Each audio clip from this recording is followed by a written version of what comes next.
New logo and everything. Did you leave this on or did you take? It's,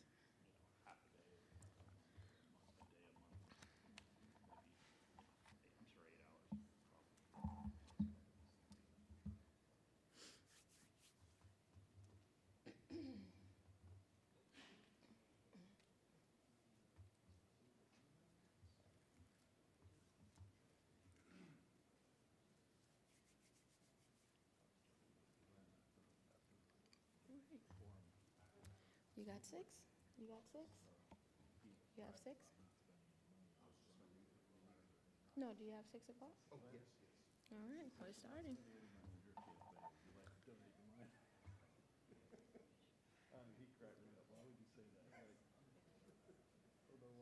Oh. Girl. Good evening, and thank you all for being here. And those of you that are tuning in, thank you for logging on. My name's Lithrania Jefferson, and I am the Dorchester-Collington District PTA President. Before we start the evening, I want to take a moment to remind everyone that your local PTAs are working hard for your students. PTAs are having to work even harder to meet state goals and deadlines, all while coming up with unique ways to support their students and staff.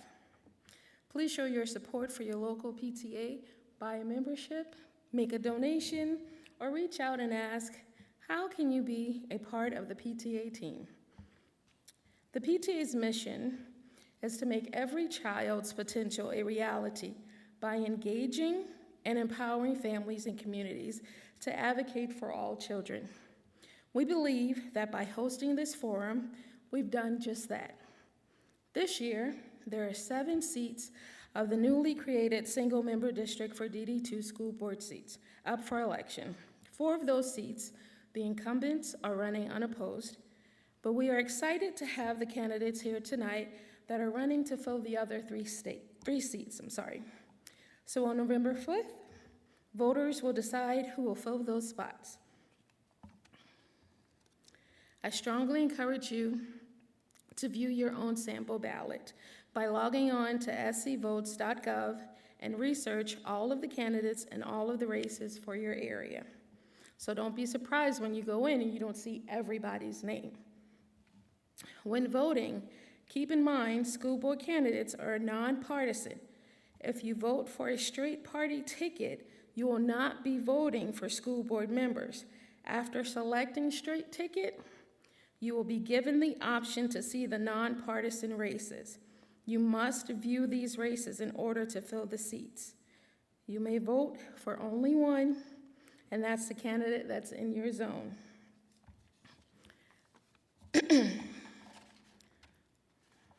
Tonight, we have Mr. James as our moderator. He's going to come up and lay the ground rules for how we hope our lovely candidates will behave.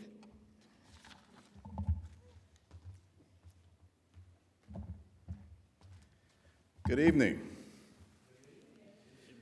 My name is Raphael James, and it is an honor to be here and participating with you as moderator of this forum as we prepare to do our civic duties on November 5th.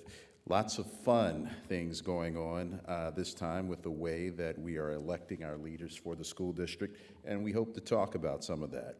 Before we get started, I would like to introduce you to a very important person in the room, and that is our timekeeper. She's right here, right up front. Say hi, get very familiar with her. When the timer goes off, we ask that you cease your remarks. We went through the microphones. There's a button there to press to turn it on, and a button that you press when you're finished with your remarks to turn it off. There will be no rebuttals. You will have 90 seconds to respond to a question when we get to the question rounds. And when the timer goes off, again, we ask that you politely stop speaking. We hope to get several questions in, and at the end, in the beginning, you will have 60 seconds to announce yourself, introduce yourself, and also 60 seconds for closing remarks at the end. Does everyone understand? Yes. All right, well, here we go. we start off with introductions, and we'll start off, everyone has been seated in alphabetical order. We will start off with Mr. Davidson. Thanks again for coming this evening. My name is Patrick Davidson. I'm running for seat 7, and just want to share a few things about myself. I'm a CPA. I'm a partner in a local CPA firm, and one of our biggest challenges here in DD2 that we'll get into this evening is to talk about our funding, and I think my background in accounting and finance will be instrumental in finding every dollar that we can get into the classroom as possible. I also wanted to share I've been mentoring at DuBose Middle School through Beacon's Mentoring the last few years, coached soccer for 18 years. I do youth Bible study at my church, so children have always been a passion of mine my entire life, and I want to continue it here using my financial skills for darn near free in a school board seat to help our kids of DD2. We're the third lowest funded school district in the state out of about 100, and that's not acceptable. Does that mean end? Time. Okay. That is the end. That's what the signal sounds like. I guess we should have had you play that at the beginning, but that's what the signal sounds like to end your remarks. Mr. Farnsworth.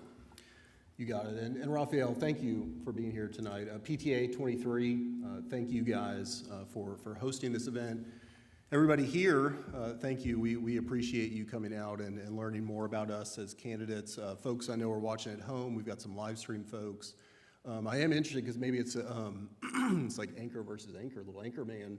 I don't know how Channel 4 works with Channel 5, so that's interesting. But again, I just want to say a big round of appreciation. You know, if you've heard me introduce myself before, I always talk about my why.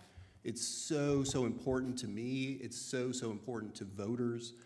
And my why is really easy. It's really easy. I've got children in our schools. My wife is an educator in Dorchester District 2. We've got a local business right here. I have a vested interest in our children.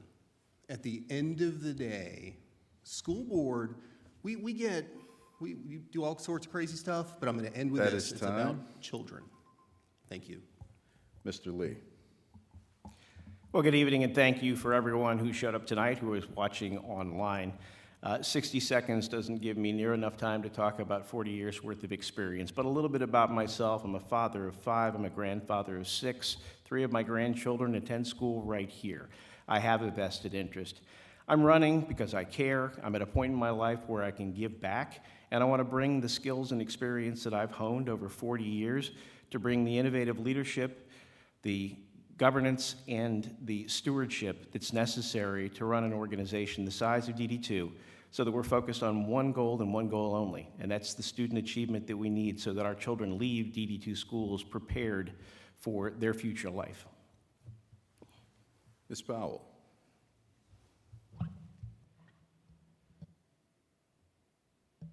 Okay, again, I'm Cynthia Powell, and I am a 37-year veteran teacher in the classroom with approximately 4 or 5 years substituting, and I'm a graduate of Somerville High.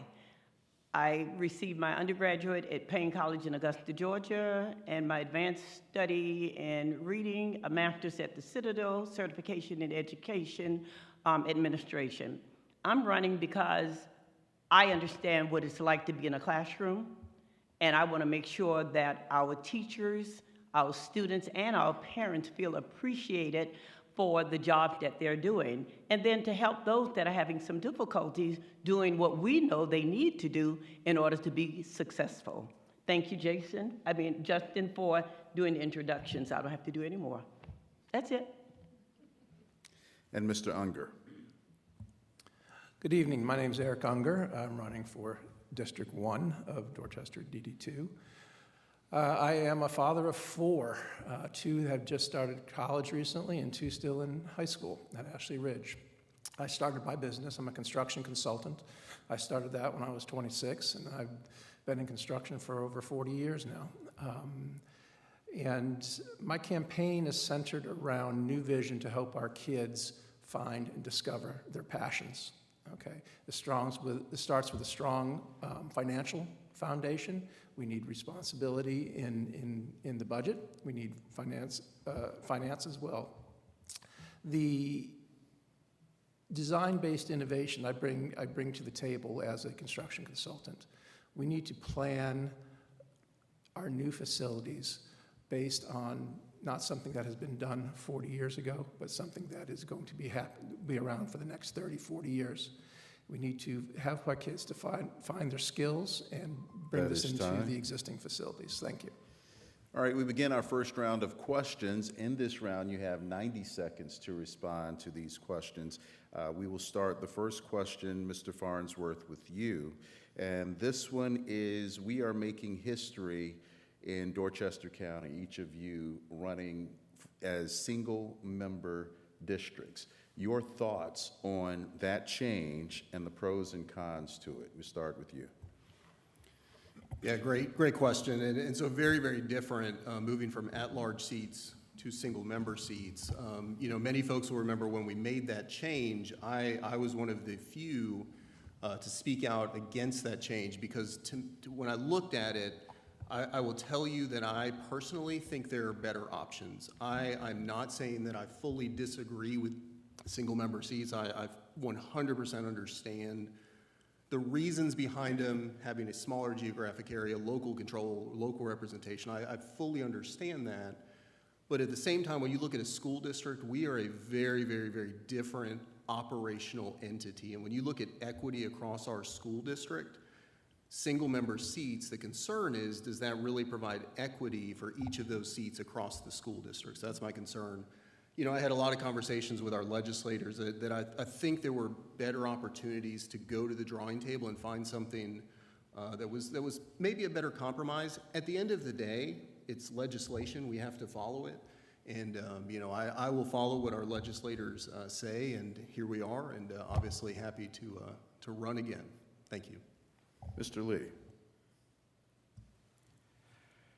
As far as the single-member districts are concerned, I think this is a reflection of what we've always said, and that the local government is the best, the most accountable to the people that are closest to them. Concerns around that I've heard in talking to people around, well, why did we go from an at-large to a single member? I want to be able to vote for every one of the members on the board. Well, in the past, that was the case, and we tended to have a concentration of school board members from one particular part of the county. So it wasn't very reflective of the diversity across the entire school district. So I'm in support of this. I think it reflects well upon our principles around local government is best. I intend to serve, if I'm elected to the District 7 seat, and represent those people and be very open and transparent and provide opportunities for them to come meet with me and talk to me as their representative to the school board. But I do recognize that you're one of 7 members to a board. I'm formerly an elected school board member, so I know how school boards work. I know some of the constraints. I also know what the benefit of how the school board can leverage not only policies and rules and everything else, but to also, if you will, exercise the bully pulpit, to bring forward messages and ideas and to advocate for what's best for our schools. So I'm looking forward to serve in a single-member district, but as part of a 7-member school board to represent DD2 and bring out the best in our schools. Ms. Powell. I think I had it on. I was one of a couple board members that was adamantly against single-member district. And as I stated initially, when I thought about at-large, it took me back to a time when I was growing up in Somerville, and I did not always feel as though those in power were representing me.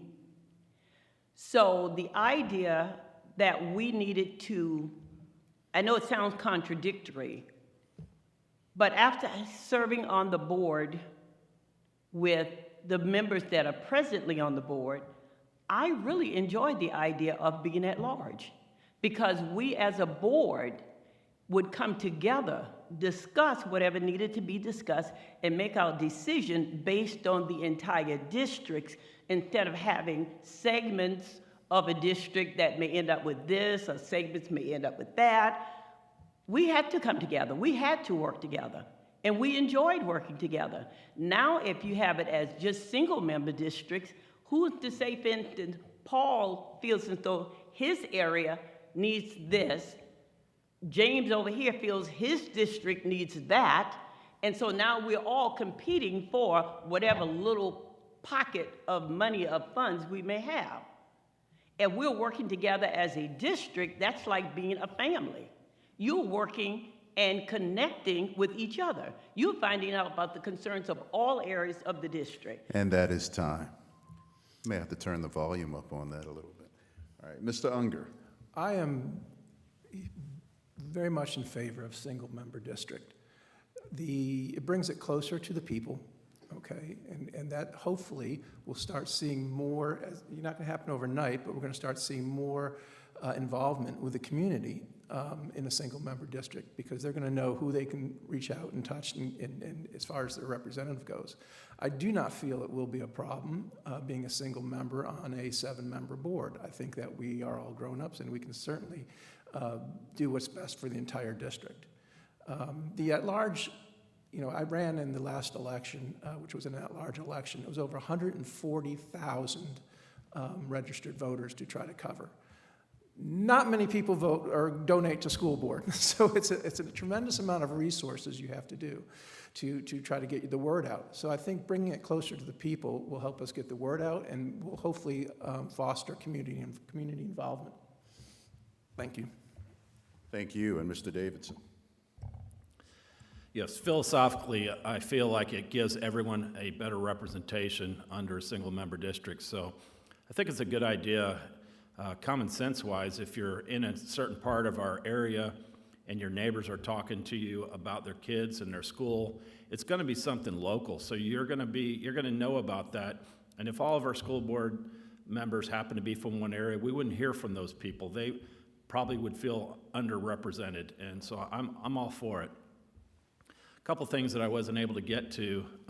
One thing on that note as well is I think it helps us connect with our community better. Before, when you had to run an entire DD2, it honestly made it harder for some folks that could not raise the money. So it actually gives more opportunity for folks that maybe can't raise as much money to run in a smaller area and not have to try to cover an entire DD2 of getting the word out about your campaign. A couple things I wasn't able to get to. I'm a Newington Elementary School grad, Alston Junior High grad back in the day, several high school grads, so I've been a part of DD2 for a very long time. My kids graduated from DD2. I've been in the area for 44 years, so I'm invested in this area. And also I'm proud, honored to be backed by our Teachers Association, the SEA, here for Area 7, Seat 7. Thank you. Thank you very much. Mr. Lee, you said you didn't have enough time before to go into why you're doing this. So this next question actually centers around that. What is your why? What made you decide that you wanted to be a school board member in Dorchester District 2? That's a question I get in talking to the thousands of people I've talked to in the course of the last year and more so over the last 3 months actively campaigning. And usually the first question is, are you out of your mind? And when I tell them that, well, if you were doing this as something that you want to use as a stepping stone for future office, yeah, you're probably right, you're out of your mind. But I'm doing this because I'm at a point in life where I'm not retired, still working, but hope to retire fairly soon. Current economic situation is making that more and more difficult day by day. But I'm at a point where I can give back. And so the why is my grandchildren are in this school district. I'm a resident of this school district. I own a home in this school district. All of those things are impacted by the board and the quality of our schools. I believe I can bring a whole lot of experience gleaned from working in business, my experience in the Air Force for 32 years, my experience as previously serving as an elected board member, and to bring innovative and different thinking to the table. We didn't arrive at this point with some of the challenges we have in DD2 overnight. We need to bring more long-term thinking, holistic thinking to the table that understands not just what goes on within DD2, but also those things outside of DD2 that are causing us challenges. Teacher recruitment and retention. That's not solely because of what's happening in the classroom, though what happens in the classroom certainly affects that. That is so time. That's my why. And James, would you repeat that question, please? Absolutely. Ms. Powell, what is your why? What made you decide that you wanted to be a school board member in Dorchester District 2? Being in education is not a job. It is a calling, I believe, that has been given to me.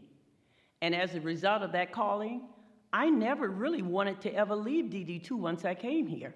I'm a graduate of Simville High. I wanted to make sure I invested what I had learned in the classroom on the board.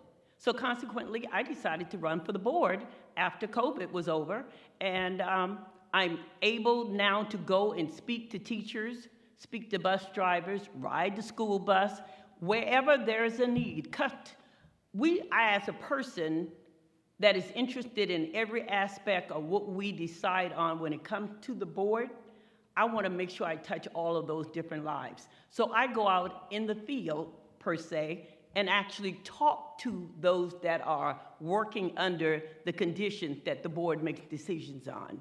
And I want to make sure that they're happy to be here. And for the most part, I found out they love being here. It's just they don't make enough money presently.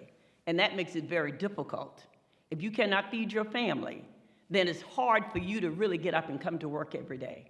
And so I want to make sure, as a board member who understands that pain, having worked several jobs as a teacher myself, that we do all we can in order to bring down discipline problems in the classroom, in order to make sure our educators, not just teachers, but all of those that work for DD2, are well compensated. We're the ones that created all these people that make all this money. That is time. Mr. Unger, what is your why? What made you decide that you wanted to be a Dorchester District 2 school board member? My why is the kids. Okay, I have 2 in college, 2 in high school, but before that they went to Beach Hill, they went to the Gregg Middle School, East Edisto Middle School. And I'm tired of always hearing it's not interesting and they're bored and things along that line. Okay, we have to inspire our kids with new and creative classes. 88% of our budget right now is teachers and staff. Okay, anybody notice a disparity there? We're cutting our kids' programs. We need to make the schools more interesting. We can do this. And I feel with my construction experience and my innovative ideas, I can help launch the kids so they really discover their passions when it's time to go on to college or into the skills-based economy, not going to college. Thank you. Thank you. Mr. Davidson. My why is pretty simple. I start every day asking God how I can serve him. And about a year ago, someone came to me and said, now that we're going to single-member districts, do you know someone in your area that would be a good school board candidate? And I thought about it very thoughtfully for about 2 months. I thought in my mind, okay, I need someone that's very financially sophisticated. I need someone that's proven they've helped children their entire adult life. And I need to find someone that's willing to do it for, no honor as far as being, it's not a position that you do for the fame. It's something you do out of love for children and bringing the tide up for all children. When I mentor, I don't ask the kids if they're liberal or conservative. I ask how their life is going and how I can help them. And that's what we need to do as school board members. Our biggest problem is money. And I feel like I have a solution. I've spent the last 4 years making a difference in my community in political action, and those relationships that I have with state house members, state senators, and county council members will be instrumental in making sure that our kids are funded properly. If you're running a company and you're paying $5,000 a year less than the guy down the road, you're going to struggle to stay in business. And we are there right now. And people that aren't involved don't realize what an epidemic it is. We had over 40 teachers leave our classrooms last year in the middle of the school year. And we had to have subs, other people. We have international teachers as well that we've had to bring in just to fill our classrooms. Thank you. Thank you. And Mr. Farnsworth, what is your why? What makes you want to be a Dorchester District 2 school board member? Yeah, thank you. Everyone gets to hear my why twice tonight. That's amazing. I love putting that in the initial pieces. They're going to be mad at me, but 2/3 of my why is actually here in the audience with us. I look out and I am just so stinking proud. I look at my daughter Zoe, who is a sophomore out at Ashley Ridge. She just made AB honor roll. Congratulations, Zoe. I love it. It doesn't get better than that. I look at my amazing wife, Jessica. She is an educator here in our district. I'm of course a little bit biased, but I would tell you she is one of the best educators, hands down, not only in the state, but in the nation. And so to have that in our district, to have that in our household, to be able to lean on her wisdom, I would never use her experience and wisdom as my own, but to be able to have that in our household is an unbelievable resource for me. We have a local business. I understand what our community needs. I understand what our workforce development needs to look like in order to create lifelong learners. That's what we're trying to do. At the end of the day, it's about children, it's about kids, and creating kids who are lifelong learners, because the jobs that are coming, we can't prepare them for. We don't even know what the jobs will look like in very short order. The remainder of my why is when I get to sit on that graduation stage. Your Amazing. why is over the limit. Thank you. Thank you. This next question, we start with Ms. Powell. It deals with year-round schooling. Is the district slowly moving towards year-round schooling? If so, why is this a good plan for the district or not? And have you considered how this might affect middle-class, single-parent families? Year-round schooling. My son, when he was in school, attended the School of the Arts. And that was they're all different types of year-round schooling, but he was a part of one of those. And to me and to him, it was one of the best things. You had the opportunity to break your year up in portions. Families could go on vacation during those times when the students are on break, without those students losing all of this time that one segment of the family can go, but then the other can't, because they are in traditional school as far as the school year goes. So if we had year-round for the entire district, it would work well as far as I'm concerned. Parents would just simply have to learn how find ways in order to make sure that their children, when they are out of school, that they have a daycare or they have a facility that's available to them for their children to be taken care of. Now that happens because that's why we end up with daycares and school centers and all of that. They're in the job of being available to our parents. So if we took advantage of that, those students also that are doing well, we have teachers often that want to tutor, that want to do other extracurriculum.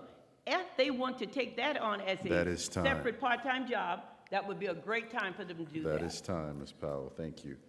Mr. Unger. Thank you. Initially, my thoughts are no, I would not be in favor of year-round schooling. Our kids, at least my kids anyways, they depend on that summer job for income, okay? That's the school of life. So I would propose that we don't detract from that, and that we get businesses involved in our schools through co-op programs and have our kids working out in the real world during the summers.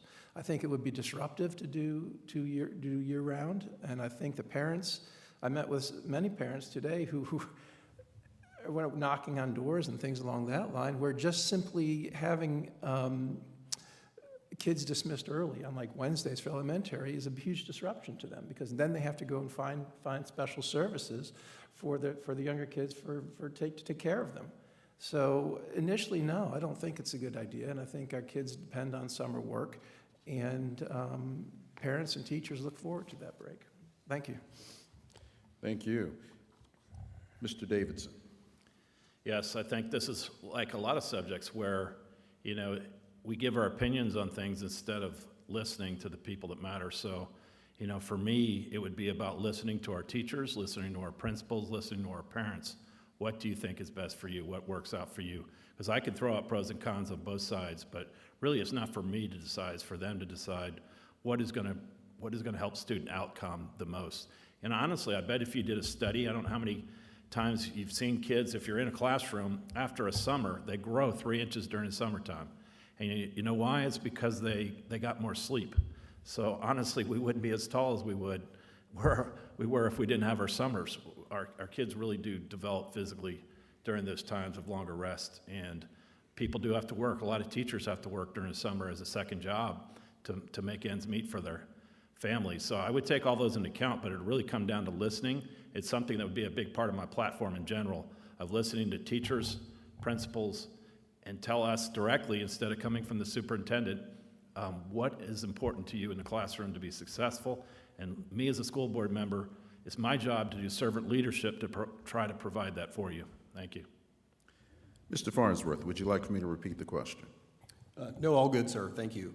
I will tell you, and as school board members, our job is to have an open mind and to have open conversations, because I think we have to look at all approaches. We have to be able to have conversations, and sometimes those are difficult conversations, no matter what the subject is. But we at least have to have an open mind to look at it, because I will tell you, and I've seen year-round schooling around the state. I've seen it around the country. There are districts where it's very, very successful. There are districts where it's not so successful. But my point there is you have to at least be able to talk about it in a logical, rational way to see if it's something that even makes sense for Dorchester District 2. It's not just for the board. That is something you have to talk to the entire community. You're talking tens of thousands of people, your school folks, your education professionals, top to bottom. You've got to talk to your community, right? Because then you start to look at workforce, and what does that do to the workforce? What does that look like? You have to talk to your students. There's a lot of pieces to year-round school. Again, there's a lot of pros and cons to it. Is it a conversation? I think it should always be. You should always be open to a conversation. As Dorchester District 2, are we moving towards that? Is there significant real-world conversation to go towards that right now? I would tell you no, but open to the conversation. Thank you, sir. That is time. Mr. Lee. A great conversation here, and I'll be perfectly blunt and honest with you. It's the first time I've heard the topic brought up from the thousands of people I've talked to in considering running for the school board.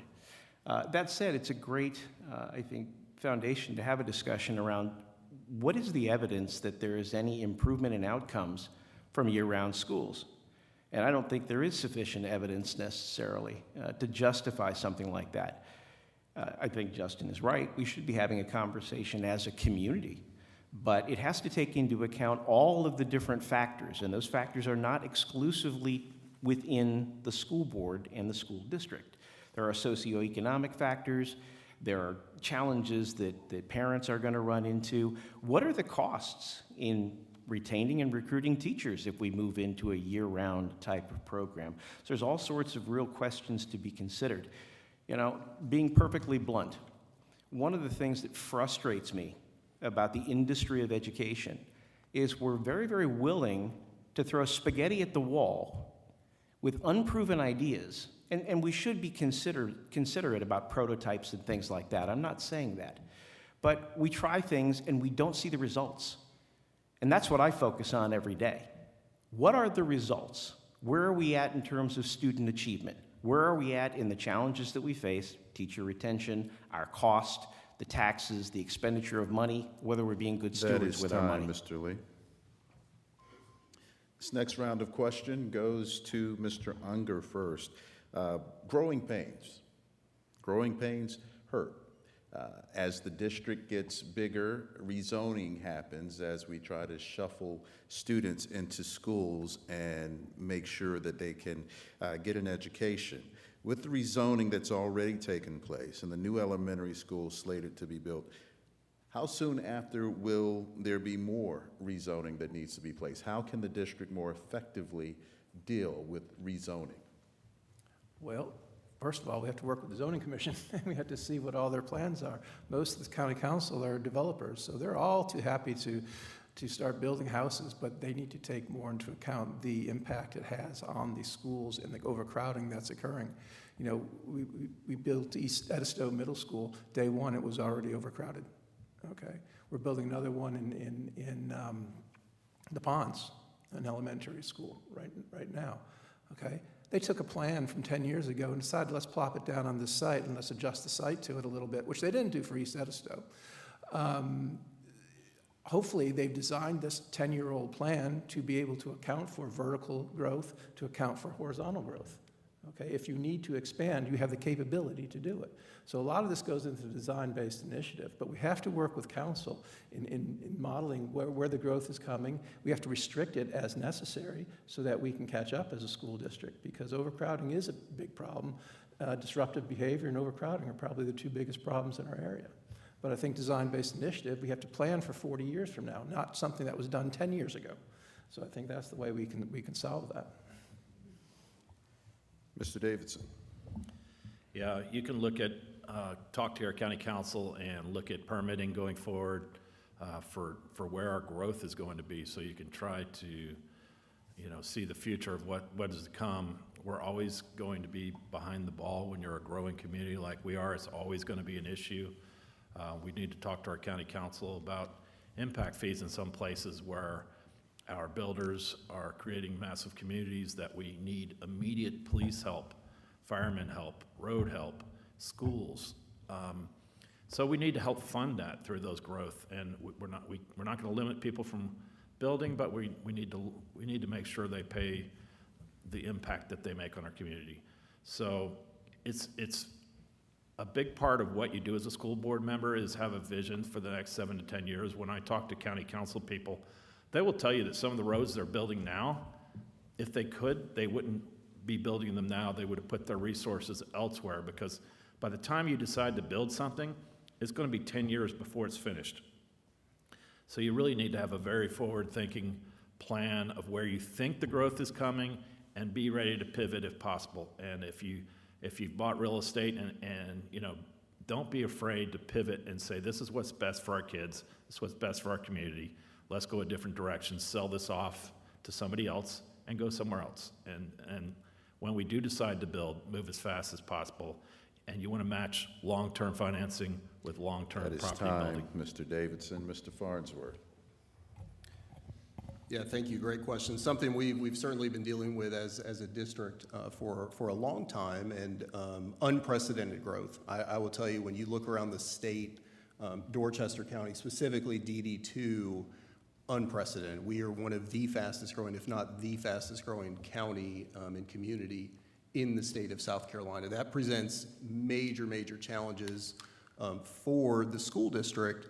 And I want to be very clear where that's compounded. And so if you have not done the research, if you have not looked into Act 388, you need to write that down. And as soon as you get home, you need to go do your research on Act 388, because when we continue to have unbridled growth of primary homes, what most folks don't realize is when you live in your primary home, you are paying nothing towards school operations. And that is a major, major issue, especially right here in DD2, where we continue to get primary homes without the industry and commerce to back that up. And when we do get industry and commerce, I could talk to you all day about fee in lieu of. There's some issues there as well. But Act 388 really hamstrings our district from a growth perspective and makes it very, very difficult. So what we have to do is continue to be creative. We have to continue to look at ways. The bond referendum we passed back in May, unbelievable. No tax increase bond referendum, unheard of. Great stuff. That is time. Mr. Lee. The question was around growing pains and rezoning. And I would argue that that is but a symptom. That's not the root cause. And to me, this illustrates part of the challenge we have in our overall leadership, not just within DD2, but within Dorchester County and within our legislative delegations.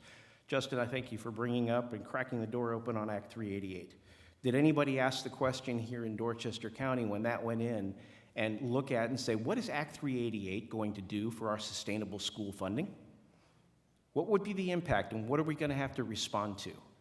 This unprecedented growth doesn't happen organically without any vision. People are approving building permits. We have to take a more holistic, strategic, and long-term view of how we plan things and how we consider things. I don't accept that this is just something we're going to have to deal with for a long time. Now, the bond referendum that was passed in May, every single one of the needs that are covered by that bond are absolutely true. That is not the first and last bond referendum you're going to have to deal with to address the challenges that we have to the number one issue I hear from parents and voters, and that is the unprecedented overcrowding and infrastructure challenge that we have. We're going to have leaders who are going to stand up, be candid, who are going to exercise relationships and hold accountable those who are responsible for these things. That is time, Mr. Lee. Ms. Powell. Several of you have touched on what I've said all along. You vote those in places of authority to make decisions. If those decisions will negatively affect your family, it is up to you to think about, are these people really thinking about what's best for my family? We are running out of land to build the schools because we're always building homes. And as has been already stated, we're not benefiting as a school from those homes that's being built. We don't have but so much money. So tell me in the next 10 years, where are we going to build the schools? When you think about voting, and I'm not anti any of those that are already in office or whatever, but ask yourself, when we were talking about basically trying to redraw the lines, et cetera, some people said, well, my kids would have to walk to school in the dark, and they contacted the board. What are we going to do about lighting for them? No sidewalks. They contacted the board. The boards do not put in lighting. They do not create your sidewalks. You as a group that have children and no children need to go to your representatives and say, That is the time. school needs your help. Thank you. Or the district. All right. Let's take a quick break. Let me get everybody to stand up. Can you give me about 60 seconds? Stand up, take a stretch break. Absolutely. You too. Commercial identification. Invitation to watch Live 5 News this evening at 11 o'clock.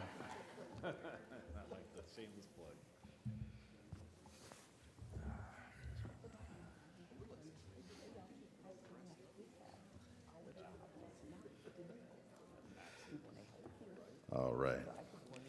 Thank you very much.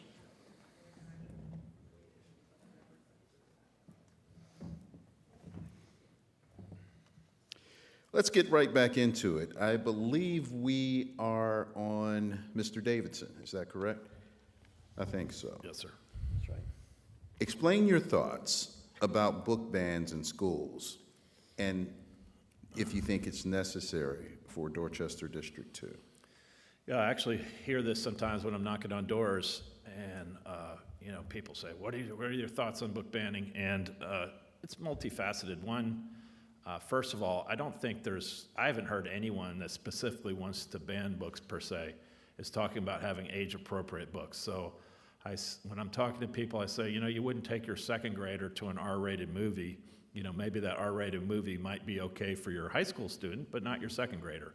So I think what we're talking about is age-appropriate books, number one.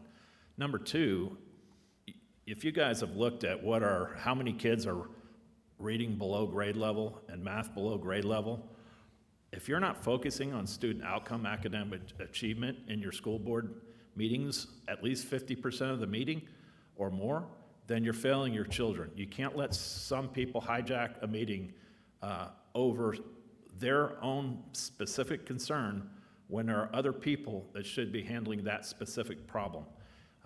We as school board members can't memorize all the books. We can't go through all our libraries. What we can do when someone has a specific question is send them to the superintendent and say, who is the appropriate person that this person can voice their concern to and have it alleviated. We can't let them hijack that meeting and take over what we're trying to do, which is academic achievement and student outcome. Mr. Farnsworth. I'll give you a few points as Dorchester District 2 has unfortunately been through this ringer over this past year. The first and foremost, I will tell you, is a process. I think as a school district, we have to have a solid, rock solid due process for any books, curriculum, instruction within our district that may be questioned. It's okay to question something. It's okay. That's what we, as humans, we should be questioning those types of things. But the point I'm getting across is you have to have a process to make sure that that goes through the correct channels, to make sure it's not a single person that has that final say-so. Because what we see too often, and this is where I will stand my ground all day long, what we see too often is one parent that thinks they should determine what my child should be able to see, read, and do. That's not okay. I hope everybody understands that. You do not have the right to tell me how to parent my child, okay? So the point being, there has to be a process. No one parent has the right for another parent. If I do not want my child to read that literature, I have every right to take it out of their hands. I have the right to go through the process, to go through that entire due process. That is time. Thank you, Mr. Farnsworth. Mr. Lee. Well, first of all, I fundamentally reject the characterization of the question because no one I know is interested in banning books. That said, it's really very simple. You know, we should follow the law. Title 16 is very informative when it comes to the kind of content that most people are objecting to when they talk about controlling the content in our curriculum in our school libraries. Following state and DD2 policy when it comes to those materials, and then holding accountable the people who are responsible for the content of our curriculums and what goes into our libraries. Now, I will not hold back anyone's First Amendment right to look at whatever materials they want to and educate their child any way they want to. But if someone comes forward and advocates for bringing pornography into our schools, I'm going to adamantly stand against that because I can point to Title 16 and say, according to our state law and guidelines, that material is inappropriate. Justin is right in terms of policy. We have to have a transparent process that we follow, that the people ultimately accountable and the decision makers follow in order to arrive at a decision. And there's an appeal process put in place that they can take it to the state school board as well. So it's really not that complicated. I think it's made into much greater an issue than it really is. Time. Ms. Powell. Yes, I serve on the policy committee component of the board, and we regularly go through those policies in line with the state's mandates, and we make sure that our policies are being enforced. Now, is there a possibility a book could be on the shelf that may be considered inappropriate? All you have to do is just bring it to our attention, and someone will investigate that. But to take the idea that if you don't like a certain book or you don't like a particular genre of reading and decide, oh, that's not acceptable. One book that comes to mind, the banning of Rosa Parks. What did she do that she needed to be banned from the library, even on a second grade level? We either want to talk about the truth or else we don't. You cannot hide certain things from children, but you can teach your children at home what's appropriate and what's not. I would take my children to a movie. They would hear a certain word. They would look at me, I'd look at them, and they say, bad word? I said, yes, it is. That is teaching them. Now, I'm not saying that they have to go through the whole process in order to be taught, but it's things like that. You read a book with your child, and you talk about that book. What is wrong with it? Do we need to know that at this age? But to just say wholeheartedly, this group of books will be banned and we don't want that, That is time, I have an issue Ms. with that. Powell. Mr. Unger. I agree with Jim Lee. Title 16 is very clear about it.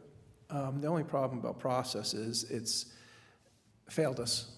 168 books somehow got into the school libraries that are quite vulgar and some pornographic and some very obscene. Okay, many have been removed, many have not. There should be a process, but the one we have right now is very onerous, okay? And it didn't keep them from getting in. So we need to look how these books are getting in, and we need to discern to put positive books in our libraries. We have limited space, okay? We're gonna fill it with good, positive books and keep the bad ones out. And follow the law as far as Title 16 goes. Thank you. Thank you very much. Our next question. What do you consider to be the biggest obstacle that Dorchester District 2 is facing, and I'll add, that no one is talking about? That's my turn, correct? I believe it's Mr. Farnsworth. Okay. That's actually interesting, until you got to the point of that nobody is talking about. You know, I will say academics, and again, I'm almost hesitant to say that because it's always a focus, but I will tell you as a board, right now, currently, the discussion is 100% focused on academics. We continue to be one of the top school districts in the state of South Carolina. So now the challenge is with all of the things that we've talked about. We talked about growth, we've talked about funding, all these different pieces to the puzzle. So we've been able to set the bar here. So now the question is, how do we get from here to here? That's always the question for Dorchester District 2. And so I think that's what you will see. The continued conversation will be focused, I would say 100% on academics, on student achievement. But at the end of the day, it just comes back to kids. That's no different. Again, that's why I'm a little bit hesitant, because I don't want to say that's not being spoken about. It's just the fact that you will see a focus on student achievement. Student achievement, student achievement, student achievement. You're going to hear that over and over and over and over. Dorchester District 2 will be the #1 school district in the state of South Carolina. We're going to make it happen. That is time, Mr. Lee. So the #1 issue that no one's been talking about, it's culture and community involvement. I would argue that the attendance here this evening is an indication of part of that problem. The challenge that we have today in our culture is a disconnectedness. The community is not connected to one another. Neighborhoods are not connected to one another. Neighbors aren't connected to one another in their communities. You know, others have made reference to issues around parenting and parental involvement and helping parents and whatnot. But one of the things that, as I've been talking with voters and I've been campaigning on, yes, I want to win the District 7 seat. But more importantly, what I want to do is begin developing a movement of engaged and informed community members who are not just involved because of the school for whatever reason, but in our community, and recognize how important DD2 schools are to our community, to our character, to the whole nature of living here. DD2 used to be the envy of parents and teachers alike. They wanted to live here, they wanted to teach here. We're having problems with that for a variety of reasons, which we have already talked about. But this is one where we have to have some candid conversations as a community and what we're going to do to grow together to make not only DD2, but Dorchester the best it can be. That is time. Ms. Powell. Okay, I may not get any votes on this one, and that's okay.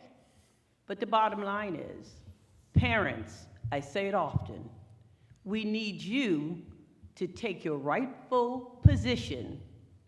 Make sure your children have an understanding as to why they're going to school in the first place. Make sure they understand about what the expected behavior for them while they're in school. My mom let me know, well, all of us know, point blank, don't let me come to the school because of your behavior. And I knew she meant that. So therefore, I knew what was expected of me when I went to school. Respect for your teachers. If there's an issue, you come tell me, I'll go talk with them. You don't handle it in your classroom. You said we're losing teachers. One of the main reasons is because there are students in our classroom that will not allow teachers to teach. And some of them have never had children, so they don't know how to deal with that component. I had them ask me, what do you do before I had children? And my whole thing is, I can tell you what my mother did, but you may not want to do that. But the bottom line is, I want to help parents know how they can help their children. Before they even enter the school, they should or could already know their 100 words. But yet, some of them are still in first grade, second grade, and they don't know it. Ms. Powell. Oh, I need more time. Mr. Unger. Oh, where do I begin with this one? I think applied learning is something that needs to be focused on. We teach our kids math, we teach them advanced math, algebra 2, all these things. They don't have a clue how it works in the real world. So we need to bring more outside influences, guest lecturing, things like that, to teach these kids how all the courses they're taking fit in the outside world. So I think applied courses such as applied philosophy, debate, critical thinking skills through student government, honor code, things like this. All these great courses, civics, all these great courses need to be reintroduced into our schools to get them interested again. We're going to a skills-based economy. We need, and you can make a great living doing that, not going to college. You can go to college, but we need kids to have a focus on what they're going to do with their lives, okay? I was shocked to learn that in DD2, the poverty rate is 52.2%. I was shocked, okay? So we're going to educate our kids, get them a great living, return to our communities, and let's get that poverty rate a lot lower. So I think applied learning in many, many different aspects will help our kids for their lifelong dreams. Thanks. And Mr. Davidson. This is a great question. The thing that I think I don't hear spoken about is a lot of the things we all talk about up here are money related. I wondered when I looked into the numbers as a CPA, how did DD2 become the third lowest funded school district in the state out of about 100, if you take charter schools out of the picture because they don't have to do some of the things our public schools do. So how did we get here? We live in a wonderful community. How did we get to be the third lowest funded school district in the state? So I dug into the math. A lot of our large industry is in the western part of Dorchester County. Our big companies, they have plenty of real estate up there in St. George, Harleyville area to put big, massive industry where we don't really have room for it here in lower eastern Dorchester County. They are DD4 is the 8th highest funded school district in the state per student. We are the 3rd lowest funded school district in the state. So the fix is to put the money where the kids are. We have 2,100 students in DD4. We have 26,000 students in DD2. We have more teachers than they have students. Somerville High School by itself is 3,500 students. We do not need a school district for 2,100 students. The fix is the money, and the way to fix the money is you combine them. And the way you combine them is you lobby with your state house members and state senators, which I'm already working on. That is time. Thank you.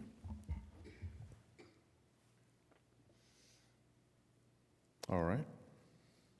I believe this round begins with Mr. Lee. When it comes to discipline in the schools, expulsions, in-school suspension, out-of-school suspension, it appears the number of African-American students face these consequences at a much higher rate than any other demographic, even starting in 4K classes. How do you address this issue? Well, I can't say that I am familiar with that specific statistic, but I will tell you discipline is a universal problem.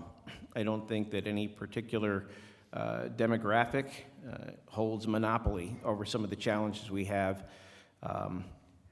that were previously mentioned about discipline and respect in the classroom.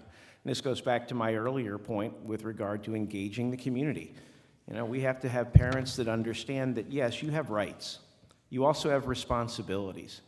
You have to ensure your children are coming to school prepared not only to learn, but how to behave, and understand that there will be consequences, and those consequences should be clearly defined, and they should be meted out fairly, regardless of who the student is, who their parents may be, but be applied equally.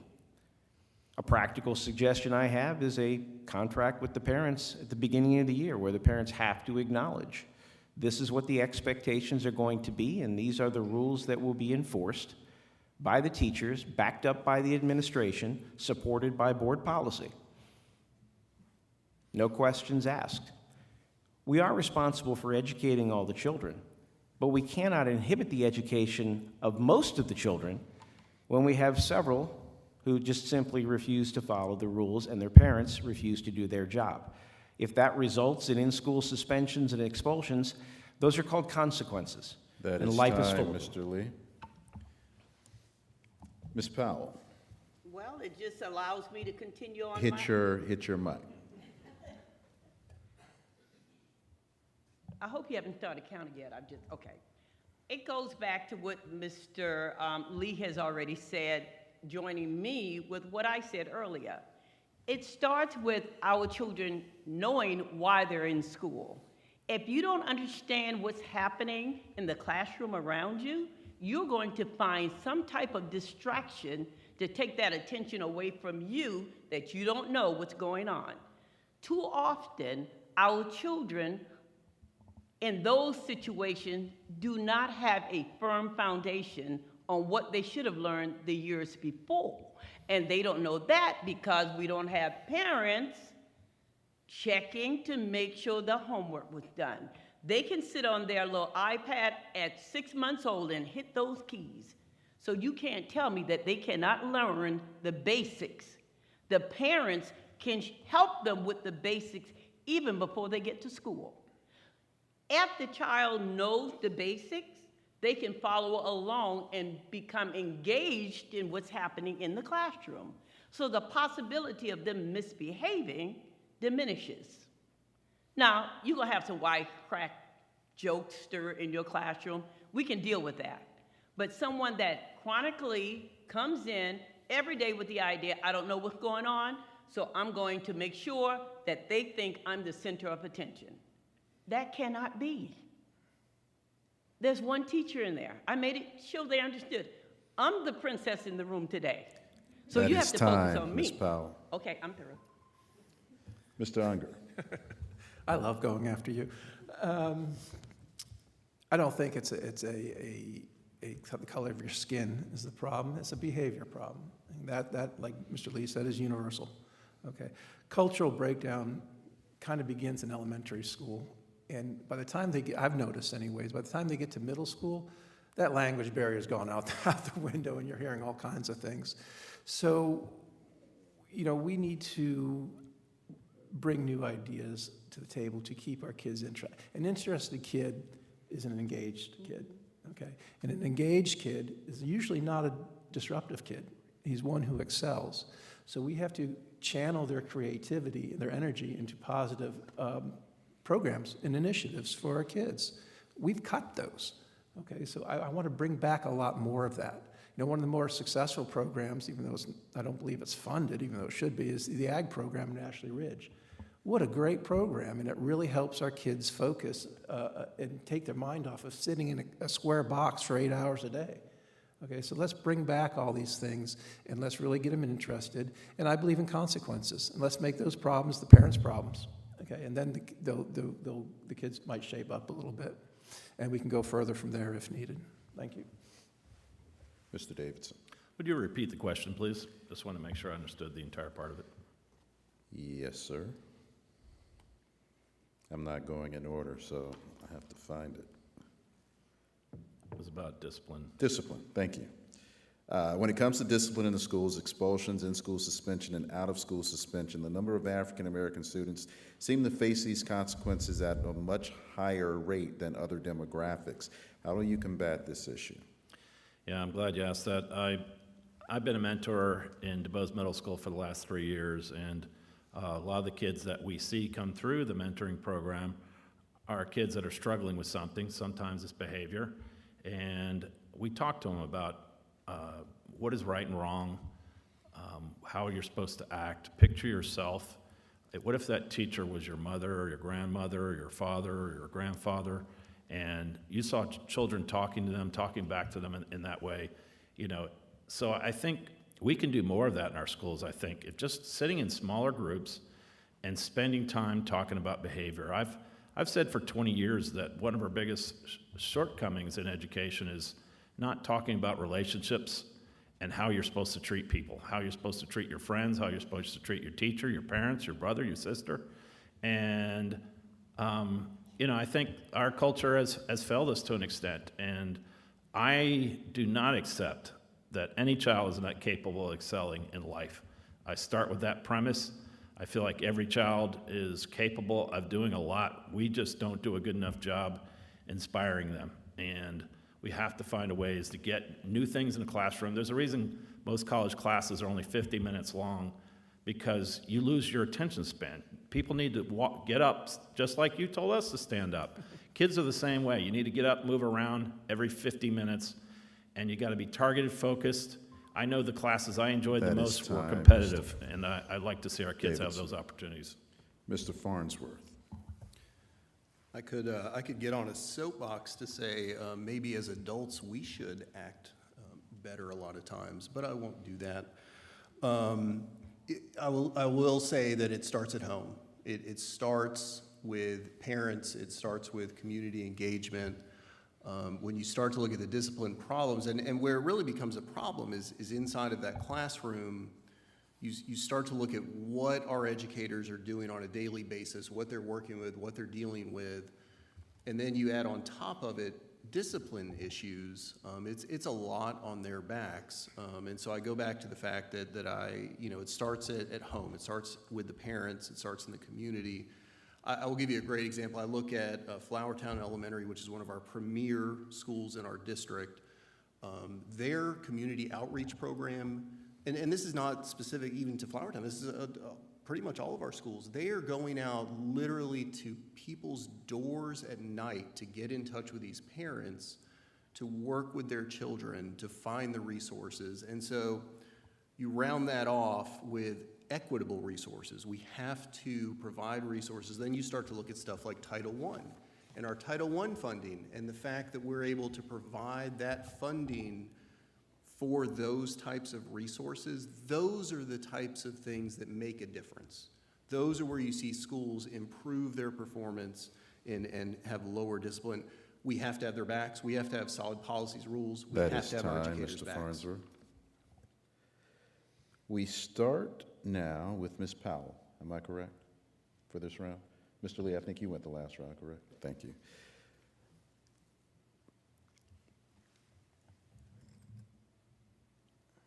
In the past few years, endorsements have become increasingly popular in school board races. Endorsements and block voting on the board. If you would, tell us who you are endorsed by and how you feel about board members voting as a block. The possibility of board members voting as a block. Don't ask me to repeat that question exactly, because I'm kind of coming up with it at the time. I'm trying to make sure I understand. How do I That's feel? fair. The first part, how do I feel about endorsements?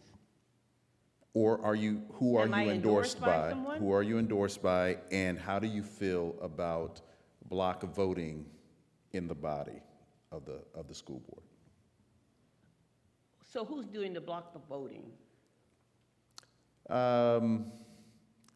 Different Are you talking about?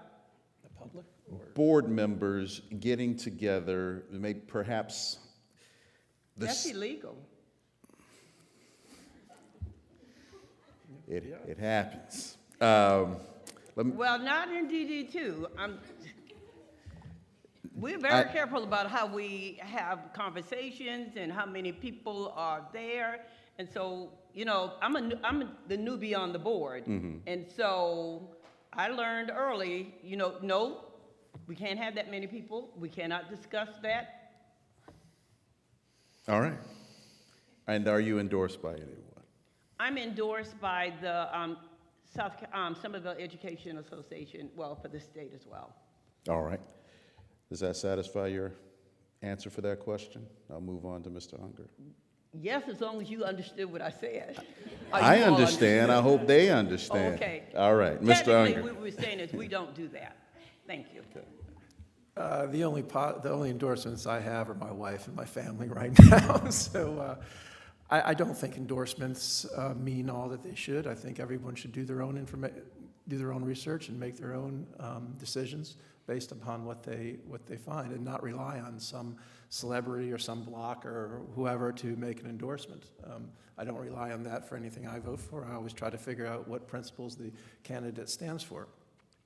Regarding as far as the school board voting as a block, again, I take the same principle. I will vote my own conscience as far as that goes. I'll never stand with a block.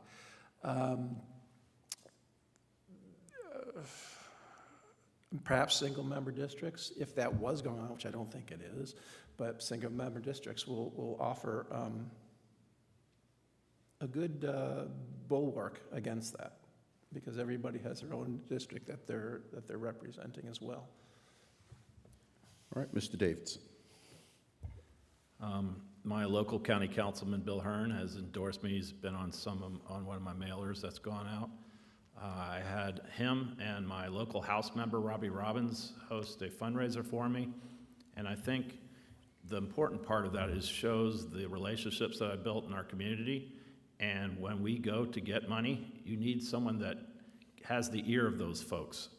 You know, you can have the same message from two different people, and one gets the outcome you want and one doesn't get the outcome you want. So I've intently built relationships with all our local House members, senators, and really my whole community. I'm very proud that you'll see some of my signs next to a Harris Walls sign. And the reason is because I talked to them. I took the time to talk to that person and explain to them how I teach every child. If you do a good job as a school board member, partisanship won't show up. As far as block voting, I've always been a person of conscience. I do what Scripture tells me to do and what my own mind tells me to do. We will work with our other school board members to get within the laws. There are laws about not getting together just in 2 or 3 of you separately. So we're going to make sure we follow all of our policies. And I'm a free thinker. I'm not a yes man. Never have been. So that's my answer. Mr. Farnsworth.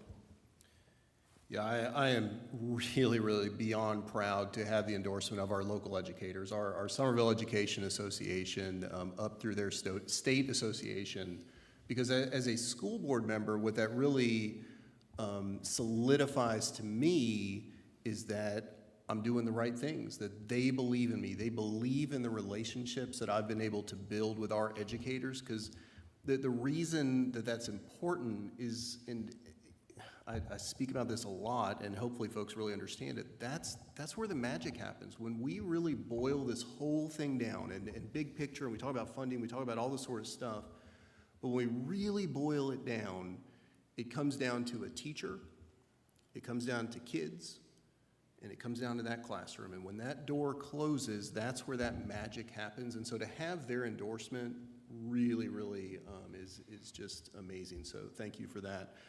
I would tell you, the ultimate endorsement is the ballot box. I am just still as excited today to be in the seat. Since 2014, voters have endorsed me to be on the Dorchester District 2 School Board. There is nothing more humbling, there's nothing more position of honor that I can be in than to support our community, and that endorsement to be able to put me in office, I'm very, very, very thankful for. And Mr. Lee. Ultimately, the DD2 School Board is a nonpartisan board as currently constituted. I'm happy to announce that I have precisely 0 endorsements from any established politicians, any organizations or otherwise, because I've been out seeking the endorsement of a majority of the voters in District 7, talking to and listening to parents, teachers, administrators, principals, and people who have no children in the DD2 schools, and listening to them. I'm an independent, I have political philosophies that are leaning conservative, but I'm also a critical thinker, I'm open-minded, I'm reasonable, and I can disagree without being disagreeable. But when you focus on the real issues, the root causes, and the matters at hand, and recognize that at the end of the day, the number one thing we're after is the best education, the best public education for our children in DD2, we should be able to find common ground. All right. Mr. Unger. Yes, sir. The district has a zero-tolerance policy toward bullying, yet there are some parents and students who say they are still dealing with bullying. As a school board member, what advice do you offer to these parents, and what more can the district do to prevent bullying? I don't know which parents you're talking about. I don't know the specifics of the instances that you refer to. Bullying, we have policies against that, and we have to enforce those policies. What advice can I offer the parents? Well, my daughter was in elementary school, and I can't say it was a bullying issue. It was more of she wasn't doing well in the class that she was in. I moved her from the class and got her into another class. Okay, so perhaps, first of all, the advice I would give is talk to the school, the appropriate school people that you need to talk to. If that needs to be escalated, it can be escalated, okay? Perhaps a solution is to move them around to another class or whatever, but that has to be done on a specific individual case, and that has to be done through the appropriate channels. So contact the school, contact the teachers, escalate it if necessary. Thank you. Thank you very much. Mr. Davidson. Yes, in my mentoring at the Bose Middle School, I run into some of this. I hear kids tell us about people that have picked on them, and I think we can all remember back to that age when someone did things like that. It was just very traumatic. And as an adult, it's very important that it gets squashed out, but that's why it's so important as a mentor, and it's why we need to spread our mentoring to teach kids. A lot of times there's someone that is miserable in life or having a very tough time at the moment in their life, and they're going to try to bring that to you. They're going to try to reel you into that situation and get you to fight back, and then you're going to be in trouble. It's not going to be just them that gets in trouble, it's going to be you. So in servant leadership, you look at a couple things that you can actually control. You can control your own behavior, you can control how you respond to other people's behavior, and you can choose to whom and to what level you trust. So I try to teach those kids, hey, don't let a person reel you into this. Go tell the appropriate authority, tell your teacher, tell the principal. If they don't respond, tell me. So that would be my advice. Mr. Farnsworth. Yeah, man, I will, if you don't know, kids are mean, especially in elementary, middle, and high school. Kids are mean, and what's happened in society is that's now expanded. It's 24/7, and that's the challenge. When you look at what these children are dealing with, it's no longer just at school. It used to be you go to school, you'd have some words, you would go out to the recess pit, and you would handle it and be done. Nowadays, it's all over. They can't get away from it. It's social media. They are just inundated with all of this negative, for lack of better words, and so then that, of course, bleeds into our schools and our classrooms, no different than anywhere else in society. I think one of the opportunities we have to continue to look at and do better and bring in more resources are our mental health resources in our schools.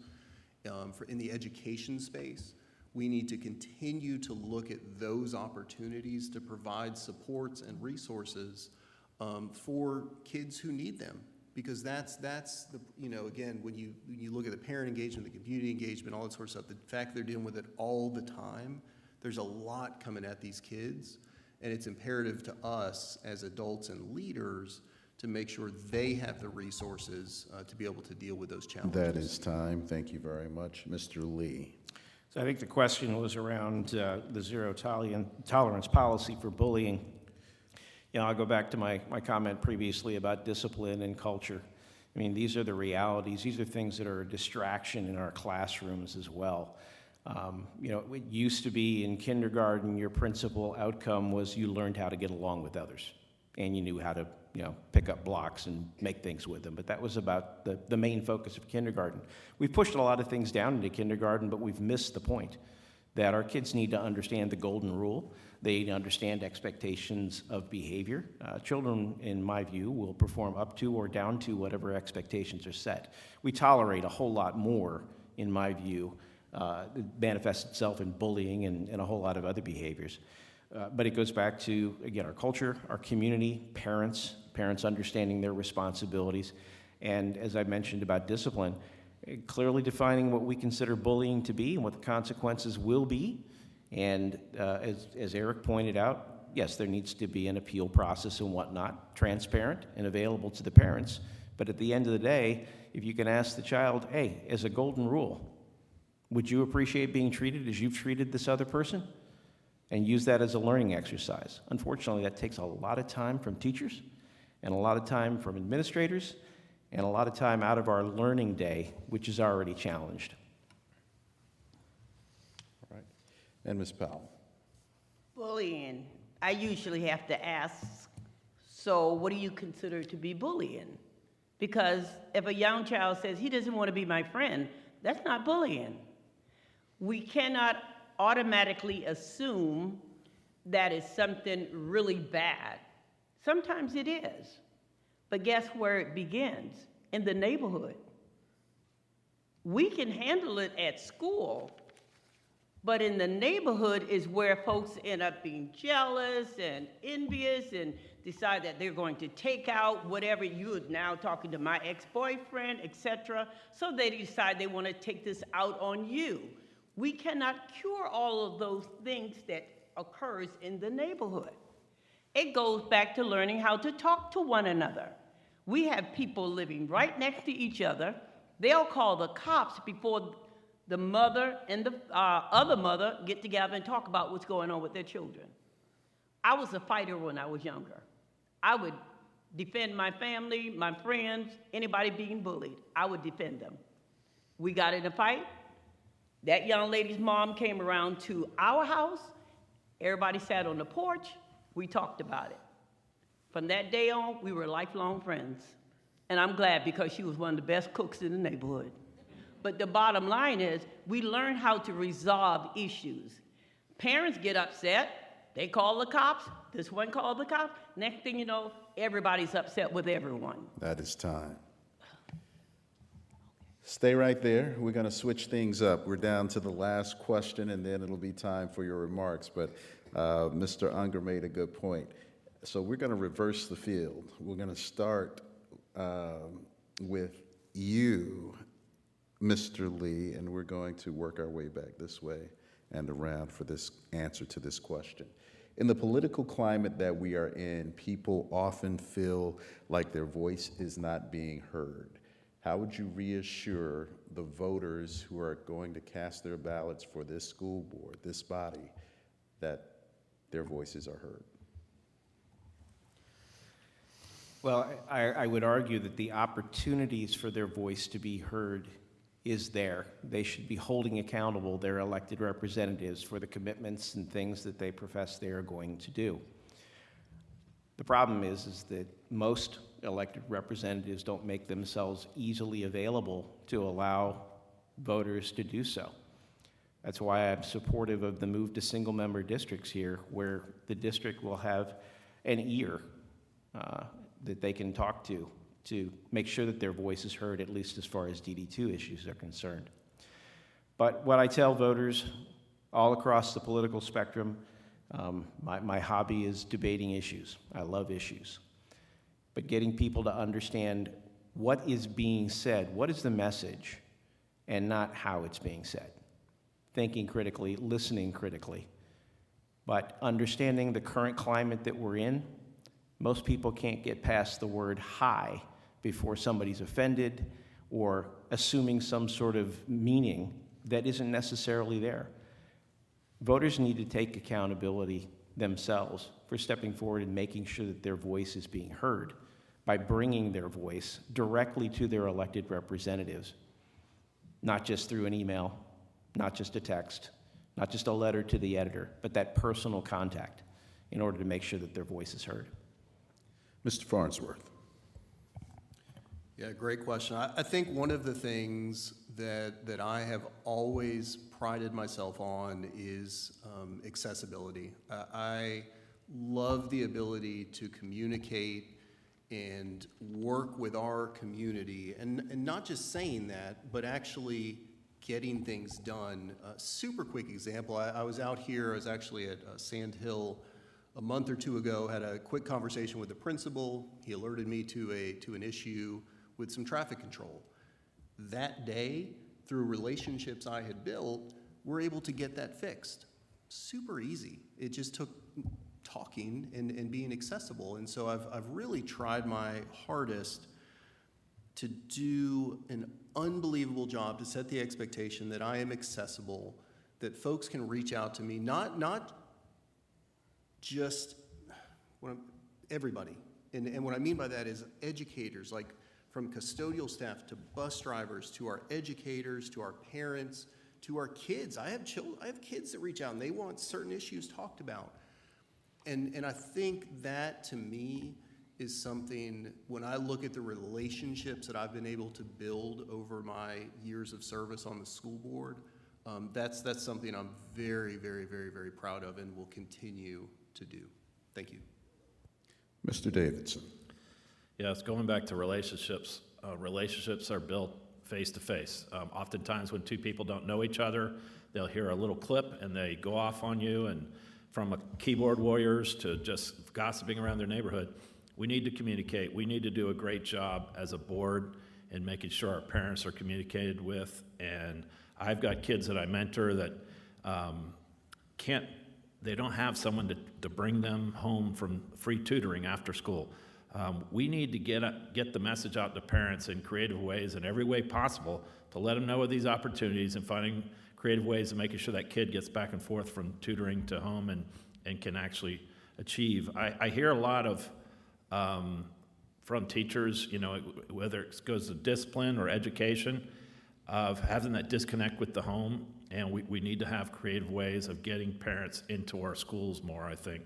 Whether it's a fair, a carnival, or whatever, we have to be creative in our ways of getting our parents to get more connected to our schools, get that conversation between the parent and the teacher, and the same thing with our school board members. I always tell people, my campaign manager gets mad at me sometimes because I might spend 40 minutes in one household, but when a parent wants to talk about their child, they're passionate about it, and they deserve for me to sit there and listen to them and make sure I understand what they're talking about. So my time is for everyone, and maybe not in a school board meeting, but one-on-one, absolutely. Time is up. Mr. Unger. Well, if you've ever been to a school board meeting, you get to be heard for 3 minutes and you're cut off, and there's absolutely no questions and dialogue whatsoever. So I would propose that we have actually community forums in which the school board members can attend, teachers can attend, the public can attend, and we can actually have questions and answers and have dialogue. To Jim Lee's point, we have to make ourselves accessible. Okay, and I think that's very important to do that. Mr. Farnsworth's points of getting into the community and working with all our relationships, of course. We can do that, and we do that in everything we do. But I think we really need to make ourselves accessible, and if the public doesn't take us up on that, then they don't. But I would certainly I'd like to initiate, with the approval of the rest of the board, of course, quarterly forums, and to be able to do that. Ms. Powell. In all honesty, I believe being heard is one of the most important things that could ever happen to someone. I didn't feel as though my voice was being heard when I was in the classroom. So when I became a part of the board, one of the things I initiated was what I call listening sessions. And that means I get in my car and I go from Ashley Ridge all the way down to Fort Dorchester and all the schools in between, and I try my best to set up sessions where teachers could just pop in, share whatever was on their heart, whatever concerns they had. I cannot cure all of them, but at least they had someone that heard them. Then I can go back and say, you know, it's a possibility we might need to consider this or that. I see we have someone from the recruit and retain group that's here tonight, and so we take the time to talk about those things that are brought to our attention. I look at this auditorium and I'm embarrassed. I feel bad for the students. Yes, you can do this by way of video recordings and all of that, but it's something about making that connection in person. It says something to your children that you took the time to come out. So we want to make sure that everyone is heard, but we can't go and knock on each and every one of your doors. When we make that opportunity available to you, we want you to come out. And I don't know of any board member that would not speak to you. Now, we cannot always do something about it. I'm sorry. That's okay. Mr. Lee. Well, we started with you. Okay. Up to last. I'll appreciate the opportunity to go again, but I think I've already answered the question. Well, you will have an opportunity shortly. We will start the closing remarks with Mr. Farnsworth, and you will have 60 seconds for those. Yeah, again, I want to reiterate, thank you to the PTA, thank you, Ralph, for being here. Thank you to the folks that are here. Thank you to the folks that are watching at home. It's important to get the information to understand what we're about, why we're doing what we're doing. I go back to my why. Super, super easy. I've got kiddos in our district. My wife is an educator here. We have a local business here in Dorchester District 2. That vested interest is the paramount why of what I do and why I do it for our school district. It's an unbelievable honor. I am humbled and honored to be able to serve our community. I would be humbled and honored to have your vote on November 5th, early voting now as well. Please find me on Facebook. That's the easiest way to get in touch with me. Again, Justin Farnsworth, and I really do. I'm just very humbled to be here. Thank you. Mr. Davidson. Thank you. We have to improve student outcome. We have to motivate our students and our teachers to inspire greatness. I believe there's greatness in everybody. Like I mentioned earlier, my day starts with asking God how I can serve him, and that's why I'm here to serve the people of my community.